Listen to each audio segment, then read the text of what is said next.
Hello, what's going on, Just Warriors? How are you today?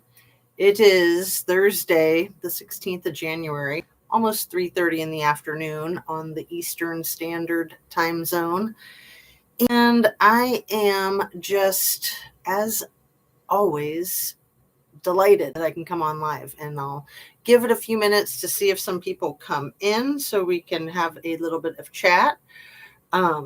I'm so sorry that I can't give notice when I'm coming on live. It's just impossible. I don't know. I guess if it was a matter of life and death, I probably could. But since it's not, it's really just too challenging. So I try to be consistent and reliable and come on daily, but that's not always the case either. Oh, look, I do have somebody in house and I am not plugged in. I'm not plugged in with my mic. I'm plugged in with everything else. Is that better? I hope that's better.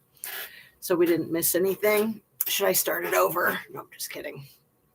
So if you can say hello and let me know if you can hear everything all right, that would be much appreciated. And I'll just get right into the things I want to discuss with my people today. Please hit your like button. Oh, I got nobody in the house. I've been abandoned. It's really sad. Turn on your notification bell to ring. Share a video of mine with somebody that you think might like my channel. And make sure you're still subscribed if you are subscribed. And if you're not, please consider doing so. It's amazing how many people get unsubscribed and how many people are just not subscribed and don't even think about it. So if you think about it, please do so. And so I do have one person in the house. If you can just let me know if you can hear me, that would be awesome. I'm going to assume that there's not a problem since I am plugged in and the little lights are going. So I got a letter from the FBI yesterday, you guys. It makes me feel so big and important. I was like, well, I hope it's about one of my FOIAs and not something unexpected, personal. So yeah, it is about one of my FOIAs. It's subject 2021, Gabby Petito, Brian Laundrie. It's dated January 6th of 2025. It's just a standard letter. I don't think it really says anything too spectacular.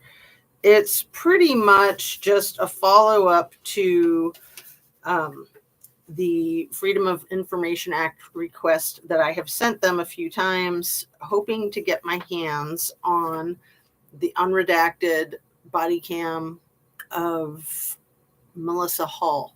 I think it's Hull. It might be Hulls, Hull, possibly with an S on the end.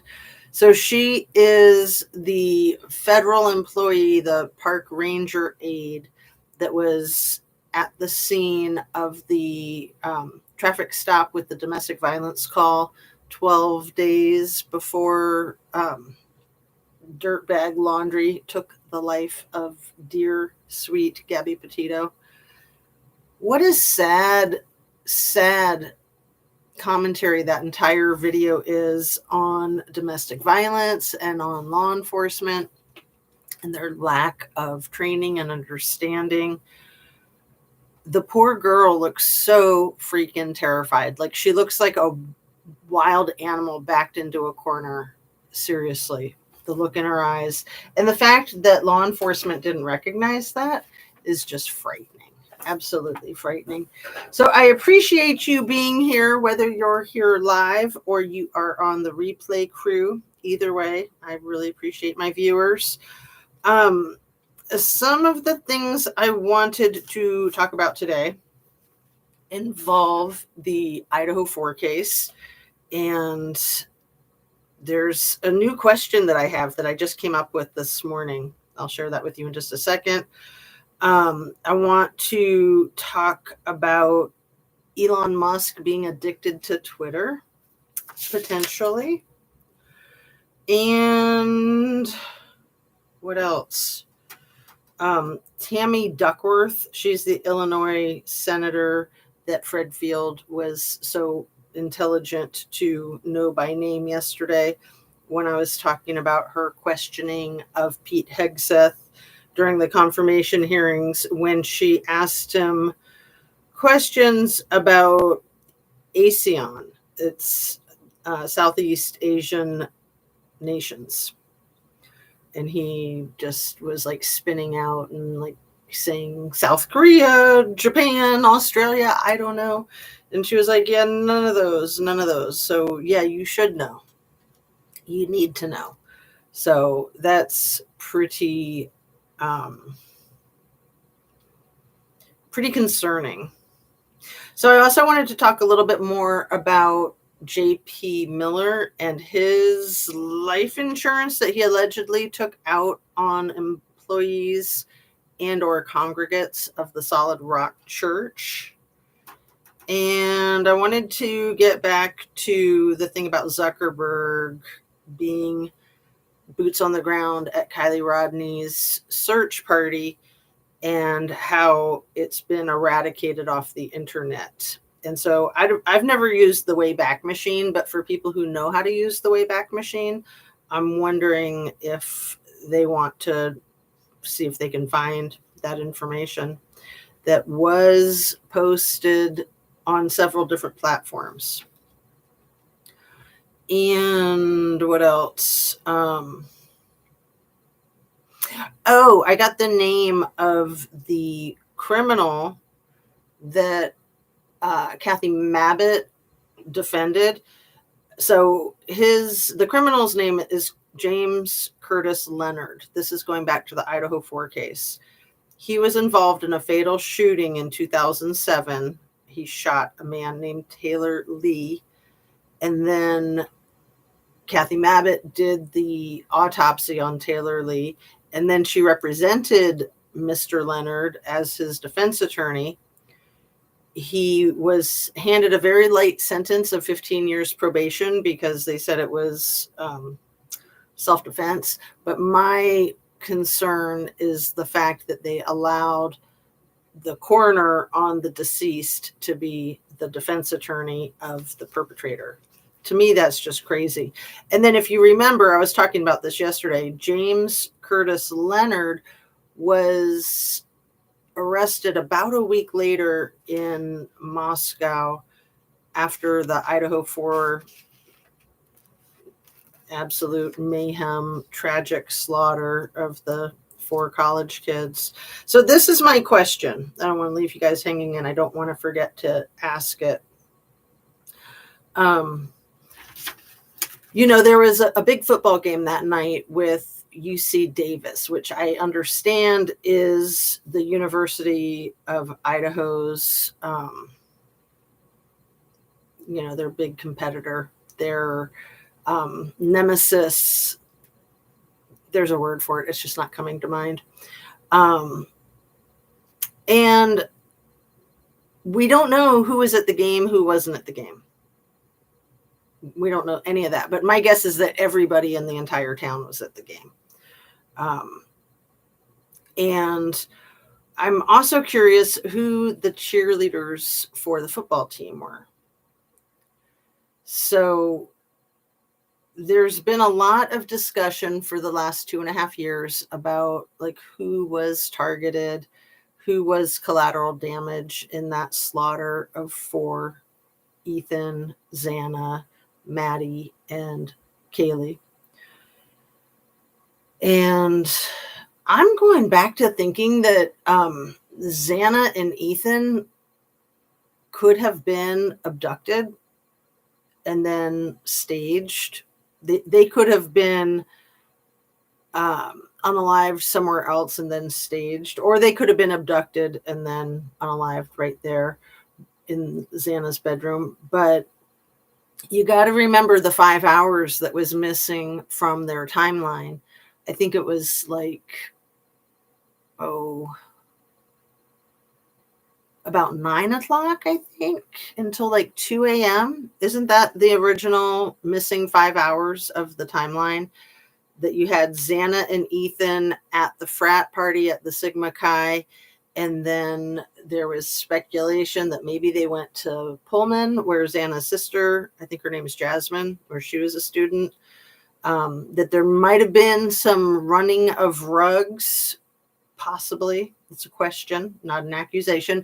Oh, and let me just say that everything I say is simply my opinion and hoping to start a conversation, hoping to learn something and be educational. And YouTube is an entertainment platform. So I always want to be careful to say all of that as my disclaimer. So weren't some of these people in this story cheerleaders? Like, could Bethany have been a cheerleader? I think Xana might have been a cheerleader in high school. She was a soccer player too. She was extremely athletic. I'm just curious if any of the 5 roommates were cheerleaders for the university. I don't know. It's never even crossed my mind until this morning. So I was listening to a Jules of All Trades video about the case, and that was what got my mind going. I told you guys I've been listening to Jules a lot lately. I think she's really good. She's very, very on point and open-minded and honest, straightforward, all the things that I look for in content creators, things I think that are hard to find. And I'm just noticing that there's nobody here. I'm all alone. And I'm wondering if that's because I've been, I don't know. Have I offended anybody, or have I offended the YouTube, the algorithm with my transplant thing of Zuckerberg? I was going to read that to you also to make it even worse if that is the situation.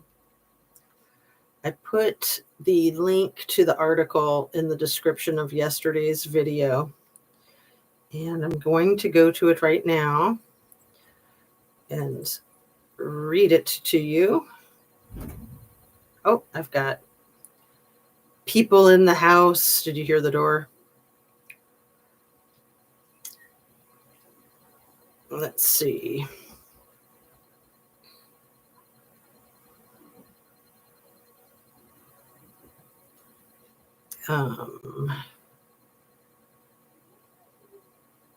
No, that's not how I want to do it. Play, and then, oh, it's so frustrating when it does that. When your finger hits things that you're not trying to hit. Here we go. So this article is from the Hard Times, and I'm just going to read it. It was published initially on January 7th of this year, and it's titled Mark Zuckerberg, recipient of world's first rat penis transplant, announces Meta will stop fact checking. And it's got a cute little picture of a rat and a cute little, not cute picture of the other rat, the human rat, looking all hip and cool with his jewelry and his oversized shirt and his weird permed hairdo. Oh, Christina, hello, my dear. I thought it said shrilled to catch up live. Lovely to see you. Thank you so much for saying hi. So I'm just thrilled that you're here and that I'm here too, because I love doing these lives. It's my therapy. It saves me. Okay, here we go. Menlo Park, California. Meta CEO Mark Zuckerberg, medical pioneer who received the world's first experimental rat penis transplant, announced today that the social media juggernaut would stop fact-checking, sources claimed. It's our duty to maintain the unfiltered free speech that sustains our democracy, and that's why Meta will no longer fact-check on any of our social media platforms, said Zuckerberg, concealing his grotesque rat penis transplant scars. Sorry. And a row of engorged nipples. Oh man, this is too funny. I didn't read that part earlier. a row of engorged pig nipples underneath his trademark t-shirt and jeans. It's simply not our place to moderate important discussions happening on our platform, like this trending Facebook topic about how raw Sasquatch milk. Oh, this is so good. In between you and making bread. Oh, nice. Okay, this is too funny. About how raw Sasquatch milk is the new miracle cure for the Chinese ocular diarrhea outbreak being blown through the U.S. by illegal immigrant wind farms. Facebook user Dr. Johann Sebastian Jovanovic, pioneer in the field of extraterrestrial psychology, first man to climb Mount Everest on the astral plane, and Zuckerberg's personal physician, reinforced the importance of not suppressing the truth by fact-checking. If our country is to survive, platforms like Facebook and Instagram must remain an unfiltered marketplace for ideas, as well as black market animal parts, like the menagerie of exotic animal penises I have personally transplanted onto Mr. Zuckerberg. Sorry, not sorry, said Dr. Jovanovic, posting in the Medical Freedom Militia Facebook group. Unfortunately, the deep state is working hard to stop the truth from spreading by freezing my crypto wallet. If any of you patriots could help with just $100 in truth coin, I could unlock my wallet and continue my vital work to find out what Dr. Fauci's hiding in his underwater bioweapon lab. Former Meta fact checker Anthony Gutierrez was saddened to lose his job, but expressed quiet relief that he no longer had to verify the many strange but true claims about the Facebook founder across the social media platforms. For 10 years, I worked tirelessly to moderate content, but now it's simply not my responsibility to verify if Mark Zuckerberg is sexually intimate with a haunted porcelain doll that bears a striking resemblance to himself, said Gutierrez. And so what if he regurgitates Soylent meal replacement shakes? Oh my goodness. I have more penises in my house than I care to have right now. You're funny. As long as they're not rat penises and recipients of rat penis transplants, right? Okay, this is really funny. The regurgitated Soylent meal replacement shakes into piles of loose hay to craft a nest in the rafters of Meta headquarters for his nightly slumber. And frankly, what he does in his private metaverse server, Zucky's World, with all of those Teletubby avatars is his business. At press time, Zuckerberg had reportedly passed away after a long-time battle with werewolf gonorrhea. I think that's the whole story. That's all you'll have to succumb to. Anna Bees, hello, hello. How are you? Just my adorable grandsons and husband. Ah, so sweet. I'm going to have an adorable grandson in a few months. Christine, my first grandbaby. Very excited.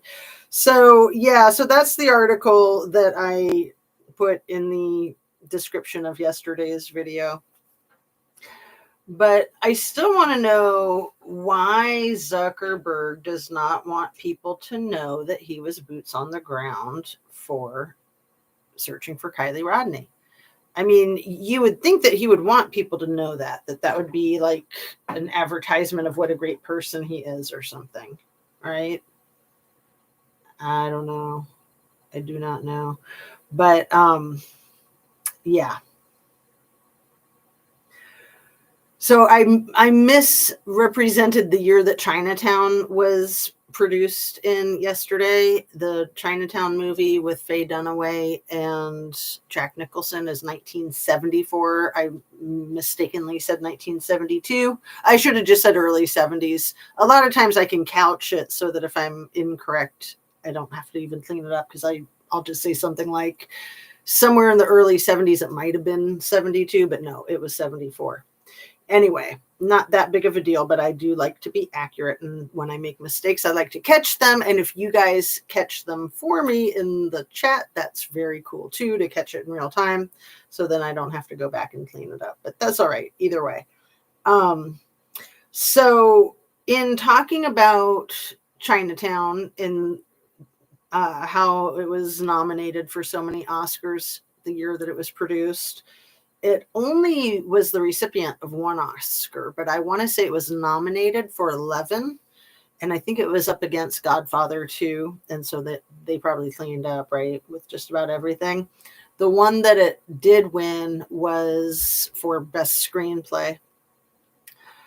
And it's a chilling story, and it's a timeless story. And I think that it's very representative of Kylie Rodney's story, and possibly representative of the current fire situation in Los Angeles. And let's just stop for a moment and pray for the congratulations on the grandbaby. Let's pray for the victims of the fires in Los Angeles. So freaking tragic, so freaking crazy what they are up against. And yeah, I am very happy about the grandbaby, even though my son is a little bit young to be having a family. That's what he wants. And he's 20, right? He's 20. He'll be 21 this summer. So he'll still be 20 when they have the baby. But yeah, I mean, he's independent. He's a military man. He's doing his thing. I always knew that he'd make a great dad. He was always extremely nurturing and great with animals. So he'll make a very, very cute teddy bear daddy, military teddy bear daddy. Anyway, what else did I want to say about that? Oh, when you said congratulations, Christine, I was thinking that you were talking about my thing that I finally hit 750,000 views on my YouTube channel, which I'm just thrilled about. So thank you to each and every one of you that's given me a single view or hundreds of views. It's so much appreciated. I honestly had no idea if I'd have more than like 12 views 2.5 years into being a content creator. You just never know. I mean, some channels take off like wildfire, some don't. I don't think it's a testament to how good they are. It can certainly be a testament to how good people are with marketing and, going across all the platforms, which I don't do any of that. I don't do the clickbait. I just can't. I won't. And if that means that my channel stays small, that's fine by me, because I don't see the point in the clickbait. I get so disappointed when I look at somebody's thumbnail and then I watch the video and then I go back and look at the thumbnail and I'm like, wait, what? How could they? How could they make that their thumbnail? And then, they'll justify it with something like, well, it was a question mark, right? When you know that if it was an announcement, it wouldn't have a question mark in it, and it would be a lot more places than just their one channel. I think I hear the TV in the background again. The child just got home from school. Can you hold on a sec? Hey, baby. Hey, bug. Paint her down, please. Thank you.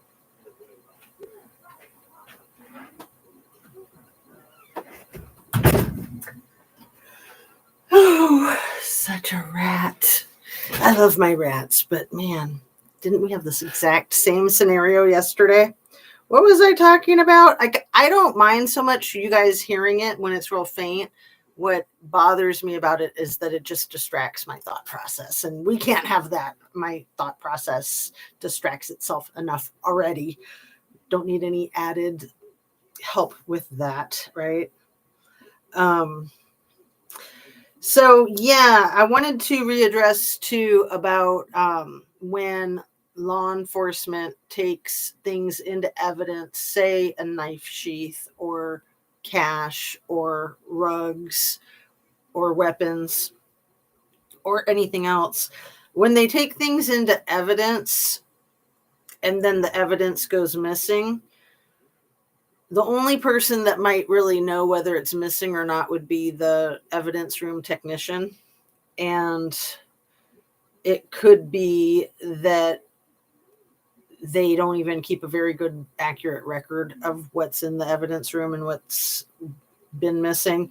But what I wanted to say is that if somebody has substances that are taken into evidence and then they go missing from the evidence room, it's not like that somebody is ever going to be able to report to like a judge or anyone that they want to report their stolen missing rugs. I mean, it's just such an easy mark for law enforcement to get a hold of. And then hopefully they're not going to recirculate those substances back into the trade, because if they do, then they're just as guilty as any other dealers that, you know, with all of the overdoses and passings away that are connected to that trade, that it's on them. I mean, it's terrible. It's absolutely terrible. But I do think that that happens and that it's something that people need to be aware of if they're not already aware of. But probably most people are. So let's see. Elon, addicted to Twitter. You think? It could be that the president-elect is addicted to Truth Social. It could be that I'm addicted to YouTube. It could be that we all are addicted to YouTube, right? But I wanted to speak on that for a moment as an addict in recovery and a former addict of Facebook. I had tried to quit Facebook so many times, and the last time I quit, it was a complete surprise. Like, it was sort of like smoking cigarettes. Each time I would quit, I would kind of like give myself a warning and kind of try to cut back and know about how far away my goal was for when I was going to quit. So I would try to like manage it and try to moderate it, but it never worked. It never stuck. I think one time I was off Facebook for like an entire year, and then I was like, oh, I'll just look up one little thing. And then I fell into the Facebook rabbit hole. And a few years later, I climbed out again. It was on Christmas Day, probably about 3 years ago. It was Christmas Day, and I thought, I know, I'm going to give myself the best Christmas present ever. I'm going to give myself no Facebook.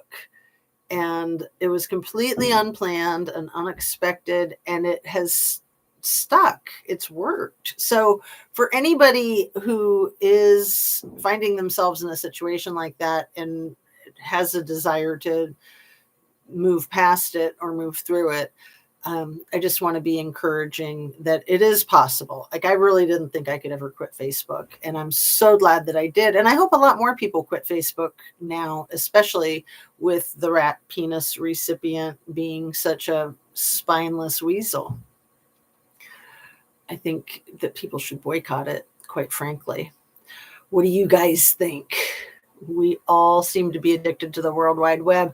I know, isn't it? It's kind of sad. It's like funny, not funny when, you know, people are talking about these tragedies like the Lahaina fires or the Los Angeles fires or the floods in North Carolina. And they'll say, you know, and nobody's had access to the internet for X amount of days or however long. And we all think, oh, that's no way to live.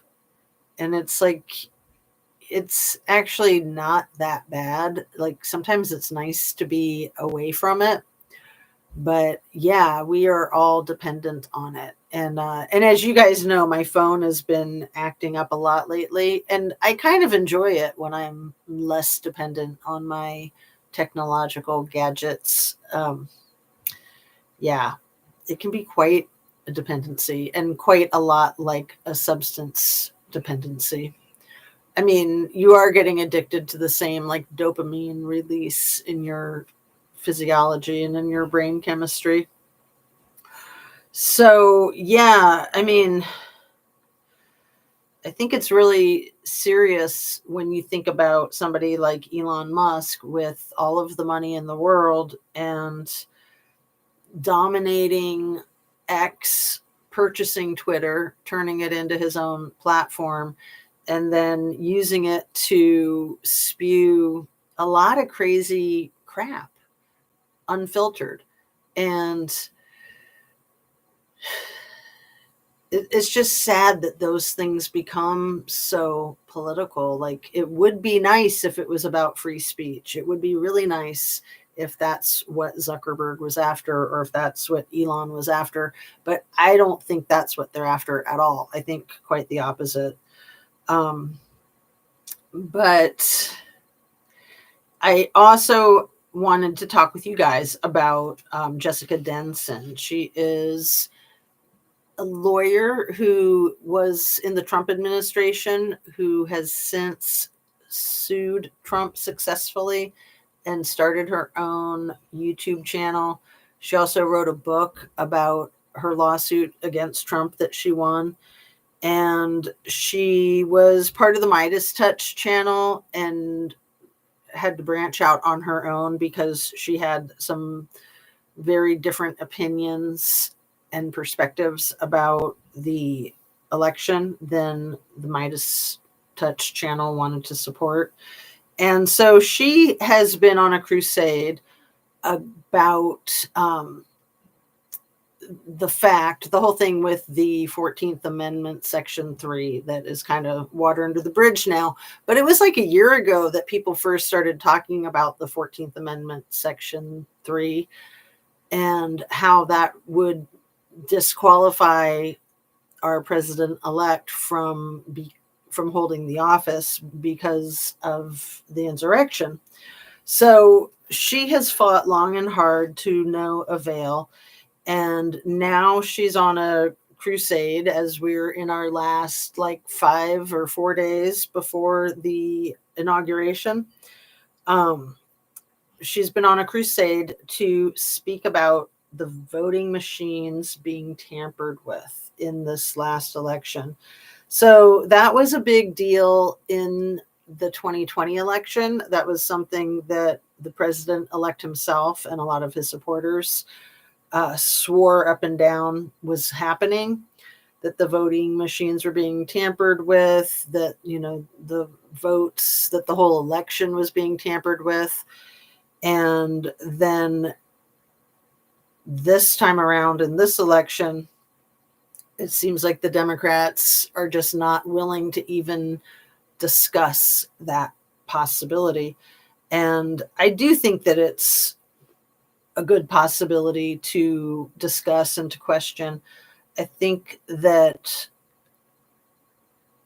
I know it's not a popular opinion and that I might lose some more viewers. And I'm sorry, not sorry if that's the case, because I think it's really important to stick to your own sense of what's right and wrong. And I think that the election hygiene, as the phrase has been coined, has not been examined. It's not been validated. It's not been verified.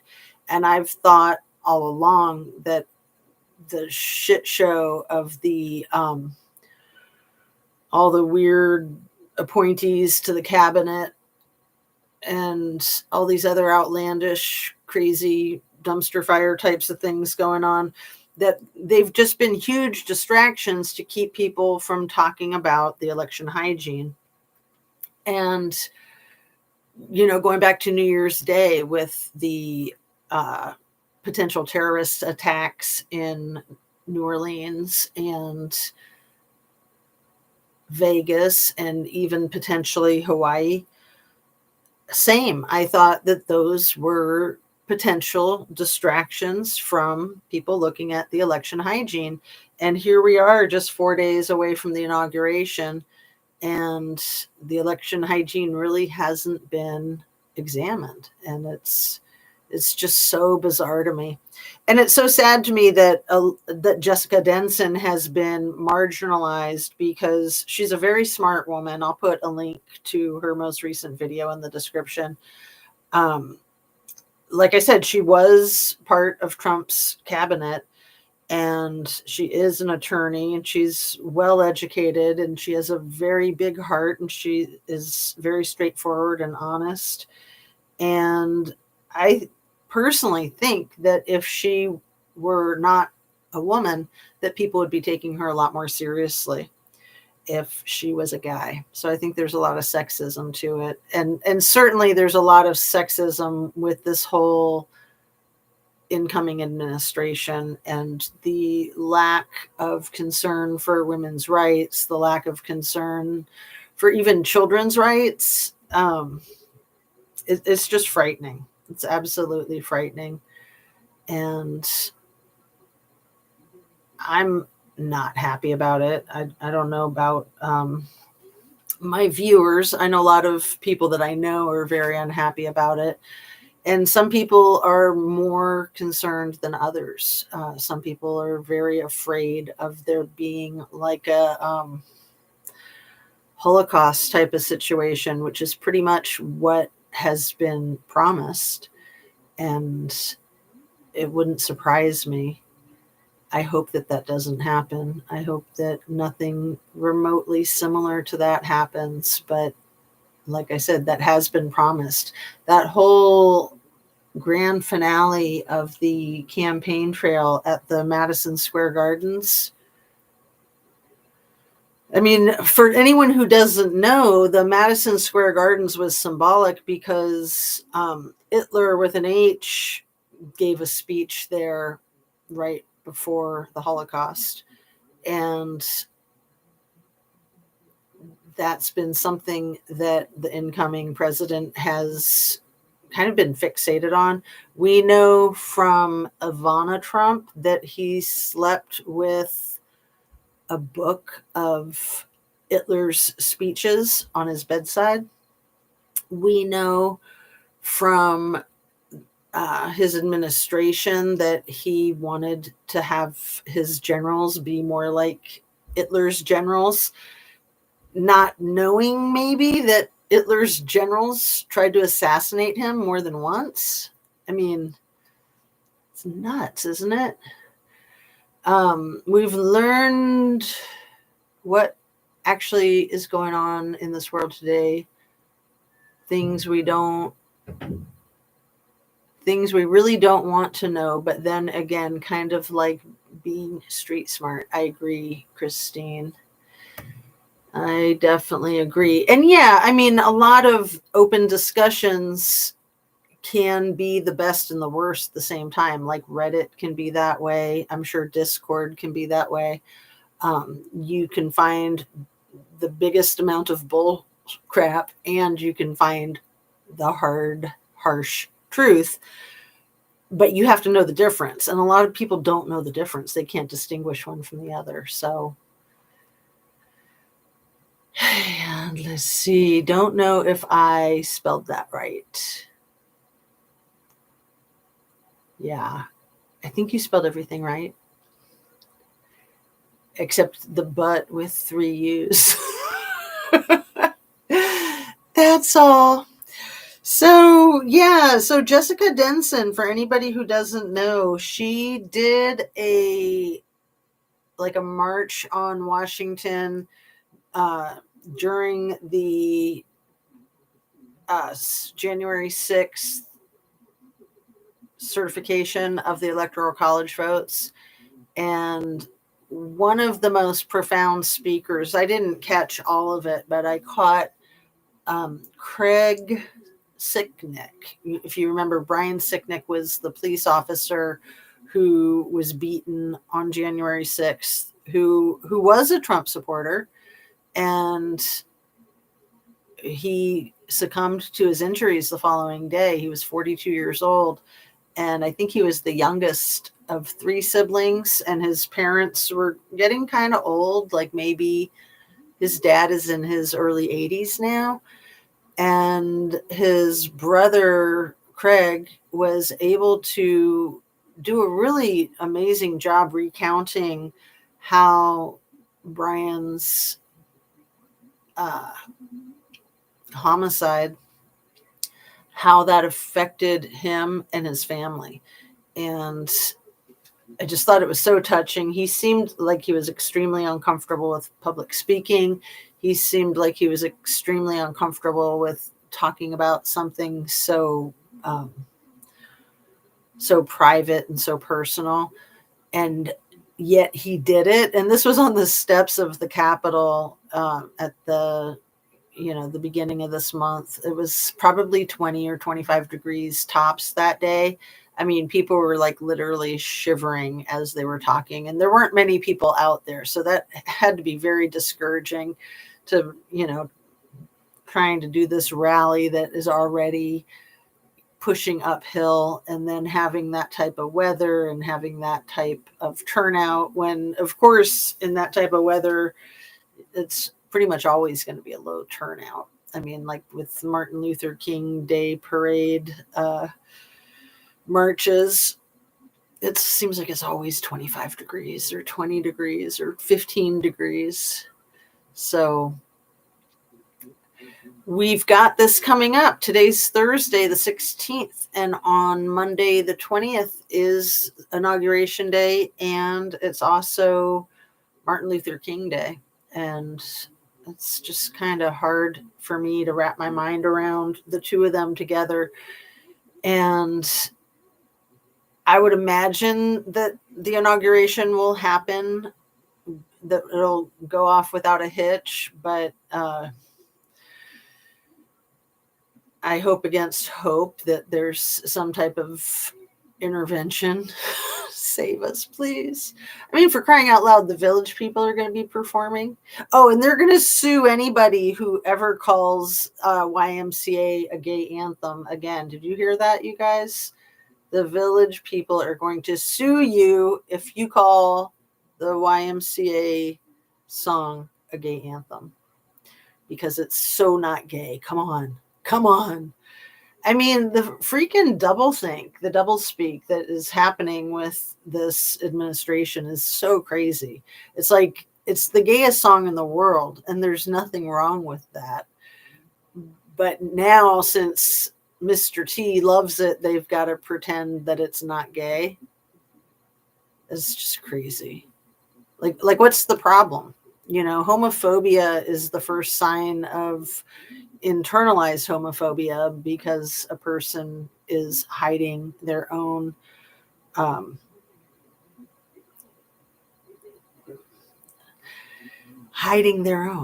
right?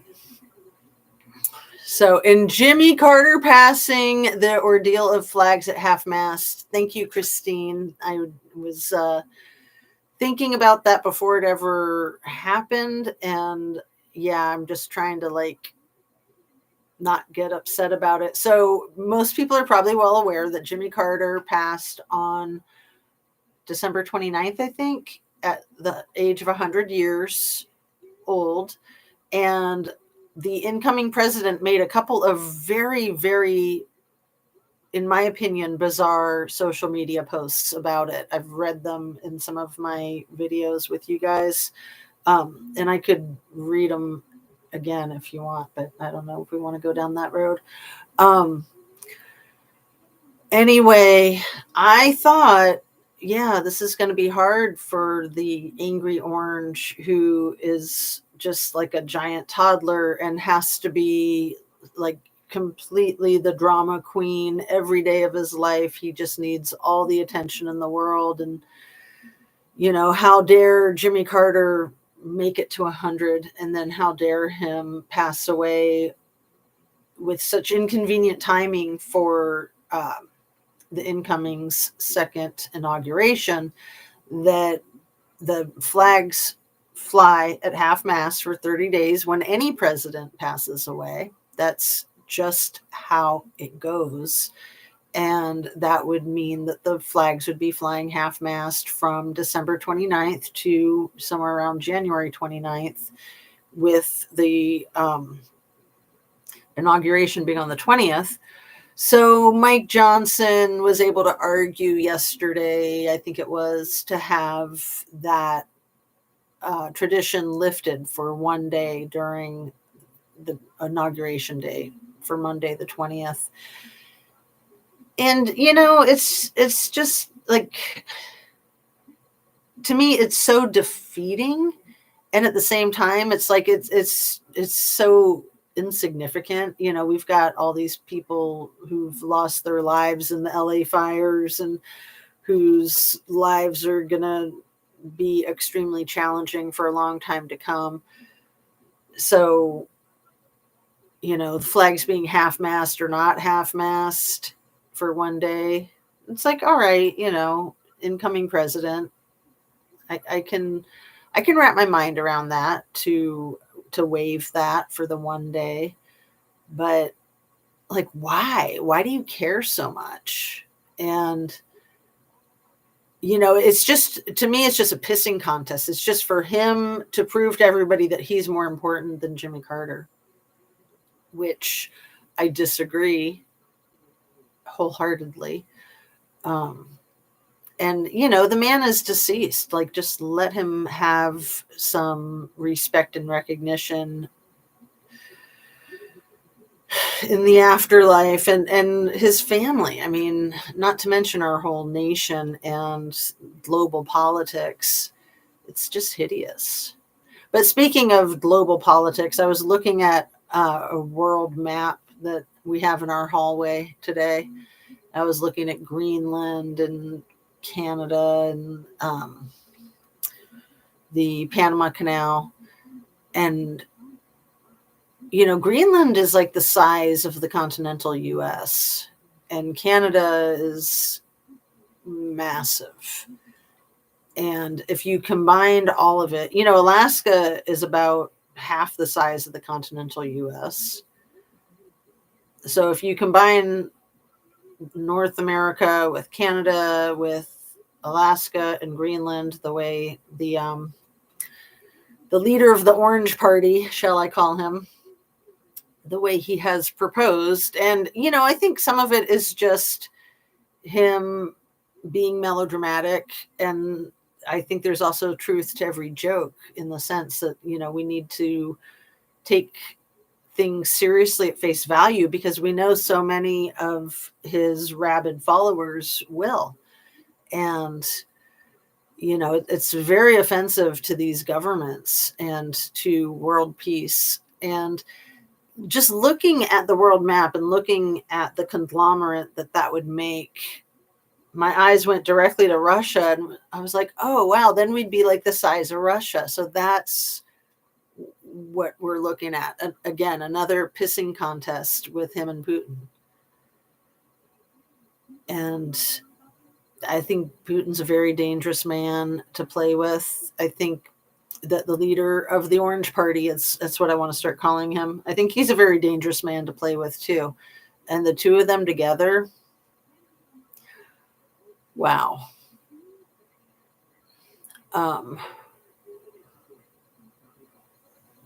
We have always respected our deceased presidents. He needs to pull up his bootstraps and get over it. Right, put on his big girl panties, right, Christine? I thought that was just for Texas. My younger grandson thinks it would be great if Canada would be part of the USA. Well, I think it would be great simply for the fact that you could check out the Niagara Falls from the best vantage point without having to get your passport. But of course, there's so much more to it than that, right? And I mean, they have socialized medicine, they have socialized education, I think. I think they're like a socialized capitalist society.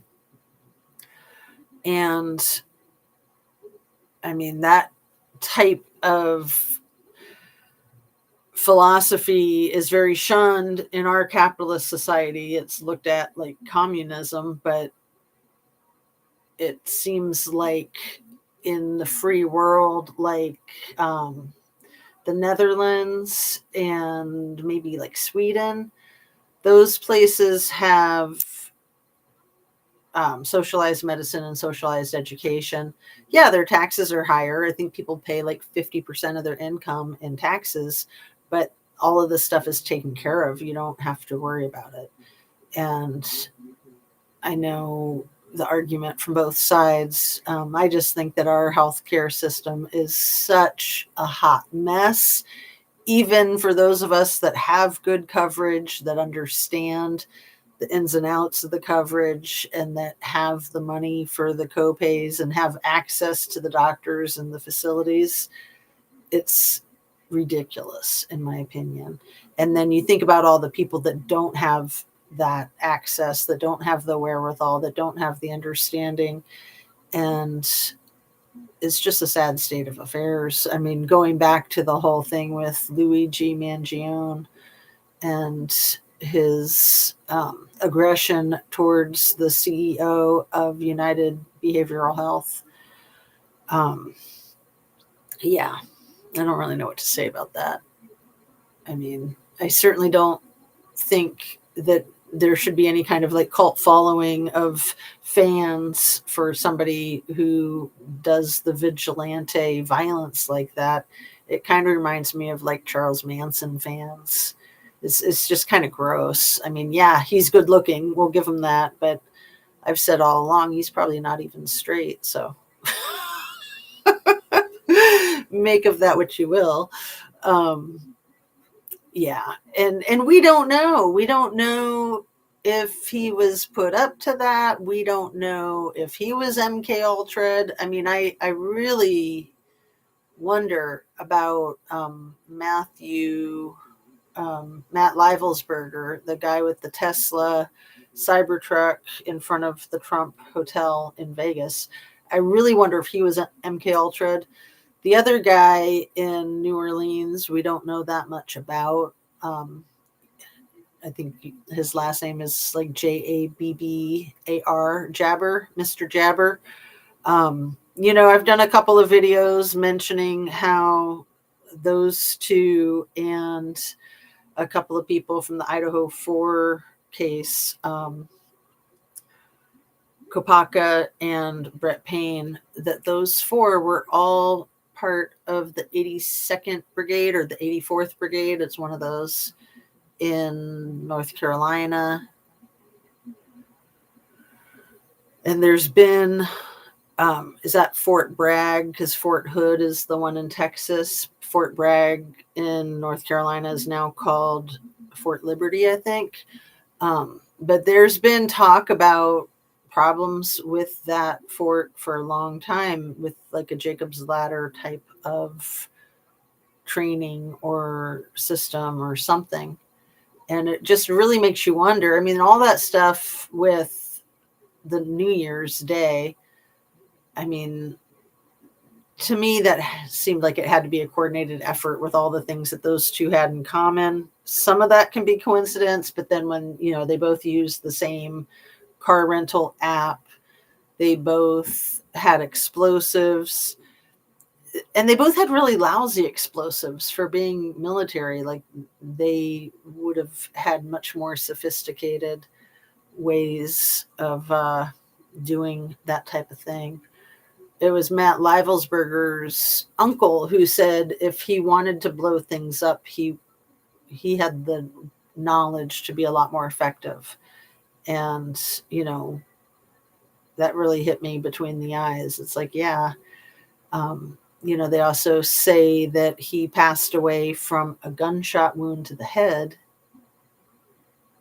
which makes me wonder, first of all, how do they know that? Until the autopsy is done, you can't make definitive statements like that. You can say it appears, but when they're making a definitive statement like that before an autopsy is done, that's crazy. Because it could be that he shot himself in the head, sure.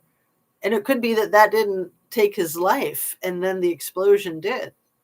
You don't know until you know. So whenever law enforcement makes these brazen, bold, outlandish statements before the facts are in, it makes me think something's up. Absolutely. It looks good compared to medical bills I am getting. Yeah, I know, Christine. I mean, medical bills are a nightmare for most people. Um, Again, even with good health, even with good access to health care um,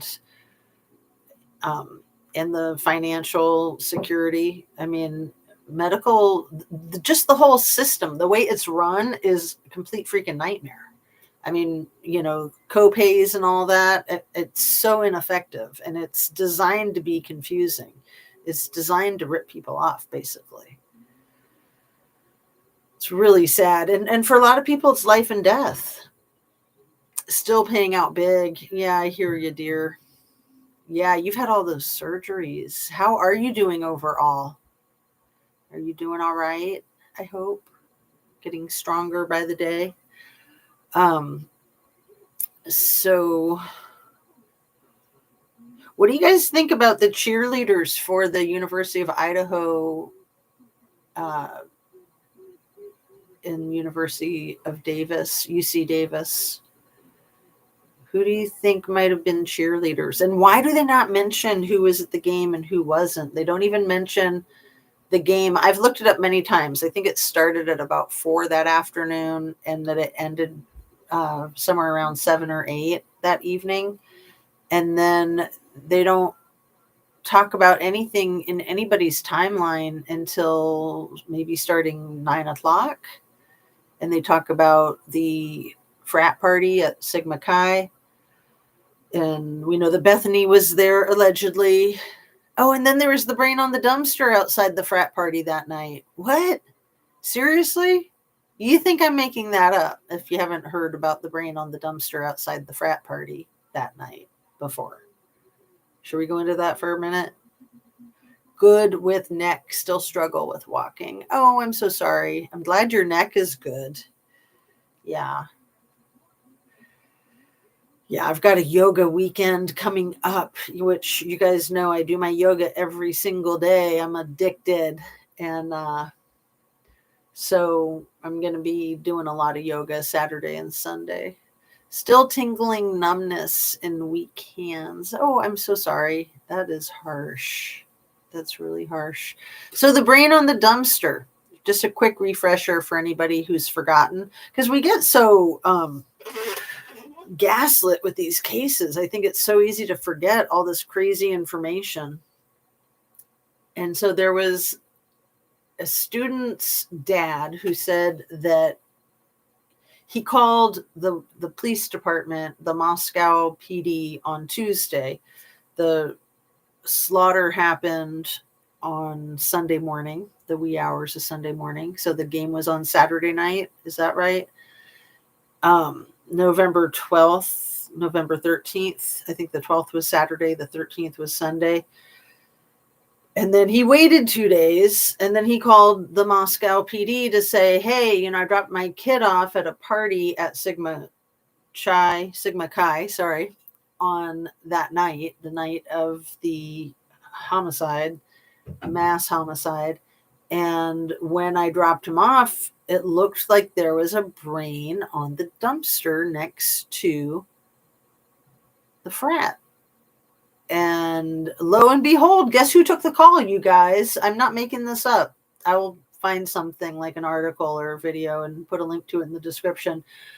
Brett Payne, the guy who was in charge of the quadruple homicide, the lead detective, is the one who took this call on Tuesday. You would think he might have been too busy, but he spoke with the concerned father and said, oh, it was probably nothing. I think his words were, oh, it was probably just an animal's brain. It's like, well, considering that the only other alternative to that would be a human brain, I would hope that it probably was an animal brain, but that's still freaking bizarre, and it's unsanitary. It's, the disease, body parts on a dumpster. I mean, of course, if it was human, that would be extremely alarming, but it's pretty alarming even if it's not human.